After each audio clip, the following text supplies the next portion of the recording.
P ശശിയുടെ പ്രതികരണം മുഖ്യമന്ത്രിയും പാർട്ടിയും പറഞ്ഞിട്ടുണ്ട്. അതിനപ്പുറത്തൊന്നും എനിക്ക് വ്യക്തിപരമായിട്ട് പറയാനില്ല. ഓക്കെ, താങ്കളെ അറ്റാക്ക് ചെയ്യുന്നതിന്റെ ലക്ഷ്യം എന്താണെന്നാണ് ഉദ്ദേശിക്കുന്നത്? അതാ ഞാൻ നിങ്ങളോട് നിങ്ങൾ എന്നെ അറ്റാക്ക് ചെയ്യുന്നതിന്റെ ആവശ്യം എന്താണ്? ശരി ശരി, അതൊന്നും കുഴപ്പമില്ല. പോയി ഭക്ഷണം കഴിച്ചു, പോയി ഭക്ഷണം കഴിച്ചിട്ട് വേമ്പ ഭക്ഷണം കഴിച്ചിട്ട് വീട്ടിലേക്ക് വന്നാൽ മതി. ആ, ഞാൻ വേറൊരു കാറിലേക്ക് പോവാം. അല്ലെങ്കിൽ വേമ്പ അവിടെ പോയി കഴിച്ചിട്ട് വാ.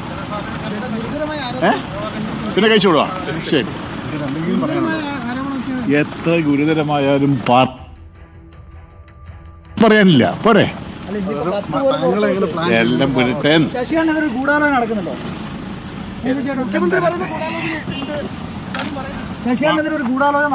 പാർട്ടിയും മുഖ്യമന്ത്രിയും പറഞ്ഞതാണ് എനിക്കും പറയാനുള്ളത്. ശരി, ഞാൻ പോട്ടെ.